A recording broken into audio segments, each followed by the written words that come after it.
நடந்தது என்ன திருமதி சிசிலியா?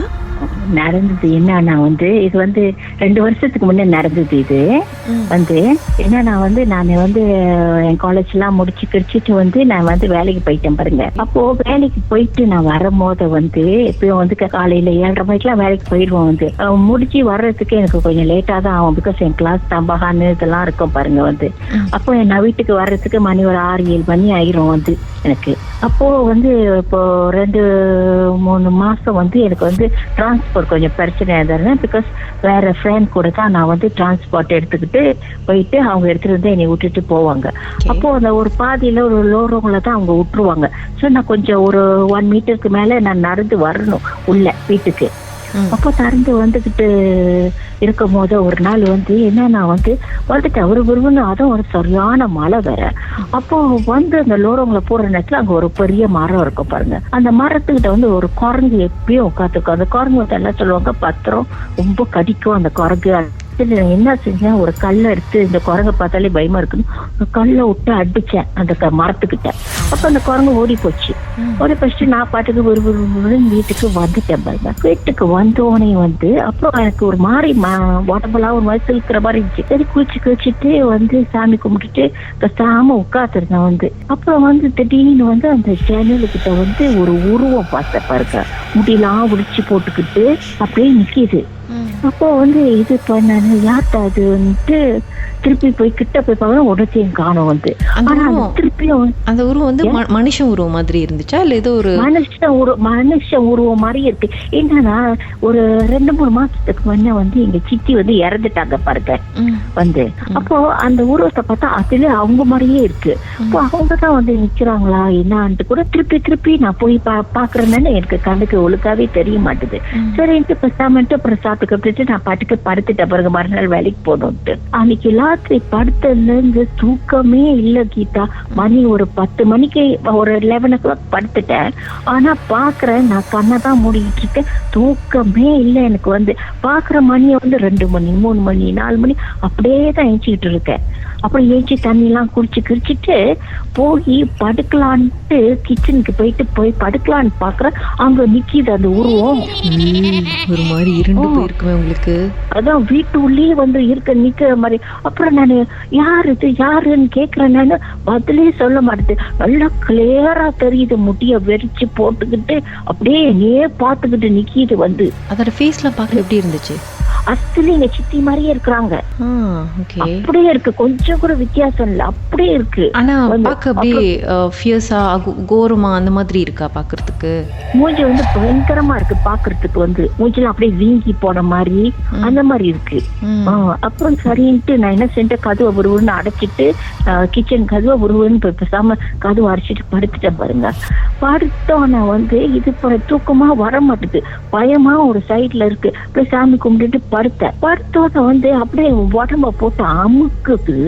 அப்படியே கத்திட்டு ஏஞ்சிட்டேன். ஏஞ்சோன்னு அப்புறம் எங்க அம்மா பக்கத்துல இருந்தாங்க. பக்கத்து ரூம்ல என்னதுன்னு கேட்டாங்க. இதுல என்னன்னு தெரியலமா என்னோ பிடிச்ச அமுக்குது எல்லாம் ஒண்ணும் இல்ல பேசாம படு அப்படின்ட்டாங்க. அப்புறம் போய் படுத்தோன்னு தூக்கமே இல்ல. இது சரி நான் வேலைக்கு போயிட்டேன். திருப்பியும் வேலைக்கு போயிட்டு நான் வரேன். திருப்பியும் அங்கேதான் நிக்கிது அந்த குரங்கா இல்ல அந்த உருவமா? அந்த உருவம் திருப்பி அந்த உருவம் நின்னுகிட்டே தான் இருக்கு. உங்க வீட்டுக்கிட்ட? எங்க வீட்டுக்கிட்ட. வீட்டுக்கிட்ட இப்போ கேட்டு கிட்ட கேட்டு திறக்க போனா அங்க நிக்கிது. அதுக்கிட்ட நான் கேட்கிறேன், நீ யாரு அதுன்னு ஒரு பாத்திரம் இல்ல. அப்புறம் சரின்ட்டு நானும் அப்புறம் உடம்பு ரொம்ப சரியில்லாம போயிடுச்சு கீதா. எனக்கு ராத்திரி சாப்பிடும் போது சோறு எல்லாம் இறங்கல எனக்கு.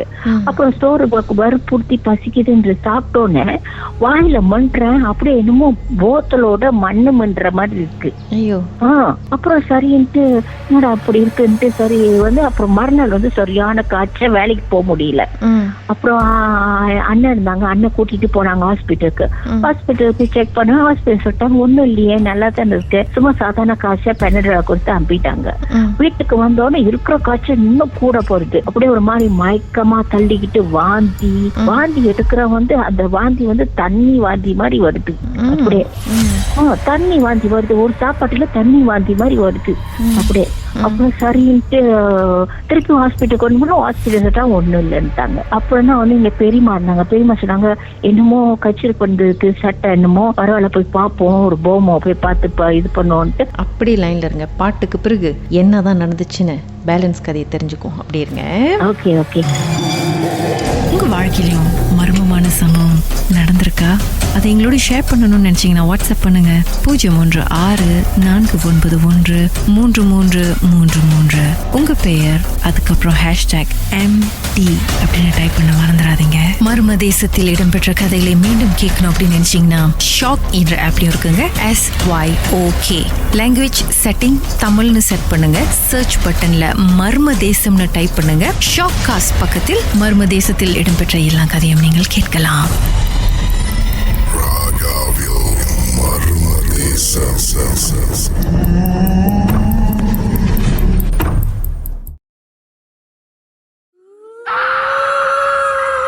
திருமதி சுசீலியா அவங்க வாழ்க்கையில் 2 வருஷத்துக்கு முன்பு நடந்த ஒரு சம்பவத்தை நம்மோடு பகிர்ந்துட்டு இருக்காங்க. இவங்க வேலை முடிஞ்சு வரும்பொழுது அந்த இடத்துல நடந்து வரும்பொழுது ஒரு குரங்கு நின்றுட்டு இருந்திருக்கு மரத்தில். அதை இவங்க கல் விட்டு அடிச்சிருக்கிறாங்க. அது ஓடி போச்சு. அதுக்கப்புறம் எங்கள் வீட்டுக்கு வந்ததும் உடம்பு ஒரு மாதிரி இருந்திருக்கு. அதுக்கப்புறம் இவங்க ஜன்னல் ஓரத்தில் ஒரு உருவத்தை முடியெல்லாம் விரிச்சு போட்டு பார்த்துருக்காங்க. அதே உருவம் அதுக்கப்புறம் கொஞ்சம் நேரம் கழிச்சு வீட்டுக்குள்ளார பார்த்துருக்குறாங்க. அந்த நைட் அவங்களால தூங்க முடியல. ஏதோ ஒன்று அமுக்கிற மாதிரி அவங்களுக்கு இருந்திருக்கு.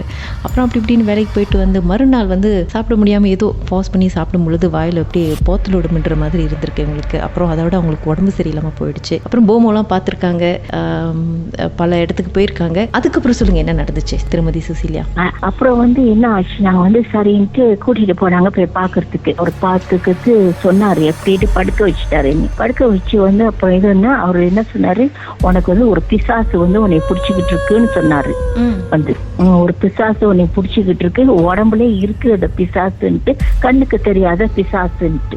கண்ணுக்கு தெரியாத பிசாசுனா அப்புறம் வந்து என்ன சொன்னாரு வந்து, இங்க 2 நாள் இங்க தங்கணும், வந்து அதை வந்து விரட்டி அடிக்கணும்னு சொன்னாரு வந்து. அப்புறம் வந்து வந்து அந்த ஒரு மாதிரி சாங்கிய மாதிரி செஞ்சாரு.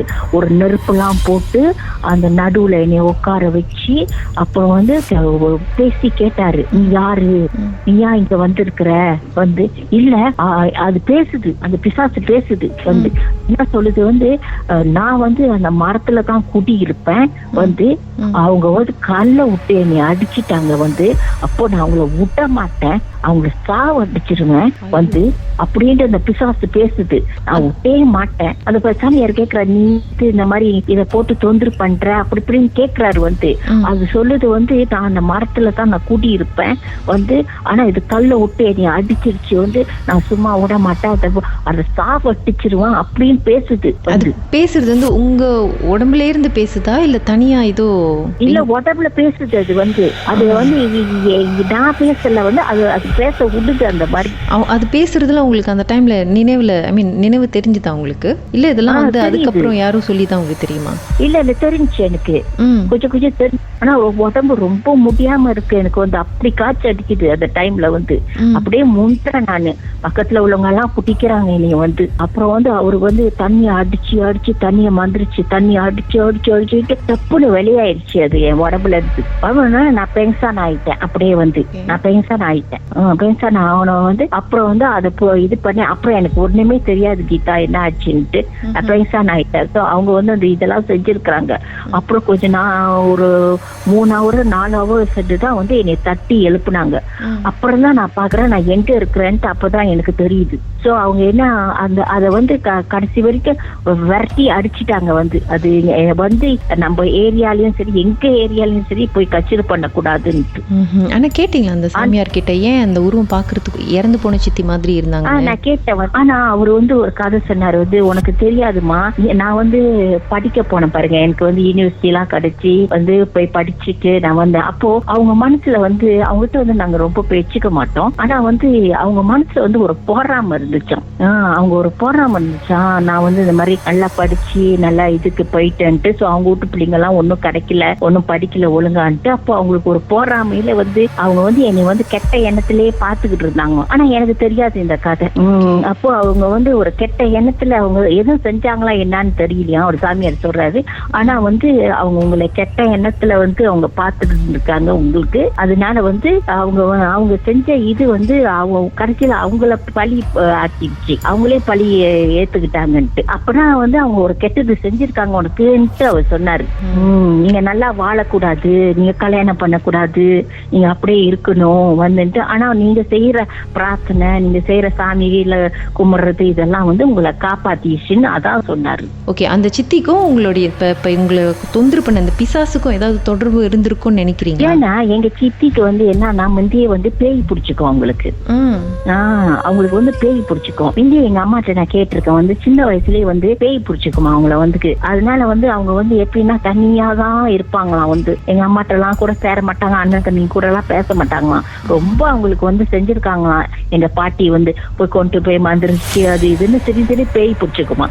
அதான் வந்து அப்போ வந்து இந்த மாதிரி இதுன்னா அப்புறம் அவர் சாமியார் வந்து எனக்கு ஒரு தாயத்து மாதிரி கையில கட்டுனாரு. சொன்னாரு வந்து இது வந்து நீ கவனமா வச்சுக்கணும், வந்து இது பண்ண எதா இருந்தாலும் எதுவும் கச்சிருவா இருந்தாலும் வந்து நீ கான்டாக்ட் பண்ணலாம். இன்ன வரைக்கும் இருக்கிறாரு. ஏதோ என்ன இப்ப கச்சிரு எதா இருந்தாலும் நான் அவர்கிட்ட கான்டாக்ட் பண்ணி நான் சொல்லுவேன். அந்த அவரு மந்திரிச்சு எல்லா ஜாமான் எனக்கு கொடுத்தாரு. நீ ரொம்ப கவனமா இருக்கணுமா, வந்து இந்த தொல்லை வந்து ரொம்ப பெரிய தொல்லை வந்து இது நல்ல வேளை கடவுள் உன்னை காப்பாத்திட்டாருன்னு தான் சொன்னாரு. உங்க வாழ்க்கையிலும் மர்மமான சம்பவம் நடந்திருக்கா? அதை எங்களோட ஷேர் பண்ணணும்னு நினைச்சீங்கன்னா வாட்ஸ்அப் பண்ணுங்க 016-493-3333. உங்க பெயர் அதுக்கப்புறம் #MT அப்படின்னு டைப் பண்ண மறந்துடாதீங்க. மர்ம தேசத்தில் இடம்பெற்ற கதைகளை மீண்டும் கேட்கணும் அப்படின்னு நினைச்சீங்கன்னா ஷாக் என்ற ஆப்லயும் இருக்குங்க. SYOK லாங்குவேஜ் செட்டிங் தமிழ்னு செட் பண்ணுங்க. சர்ச் பட்டன்ல மர்ம தேசம்னு டைப் பண்ணுங்க. ஷாக் காஸ்ட் பக்கத்தில் மர்ம தேசத்தில் இடம்பெற்ற எல்லா கதையும் நீங்கள் கேட்கலாம். Murmur Desam.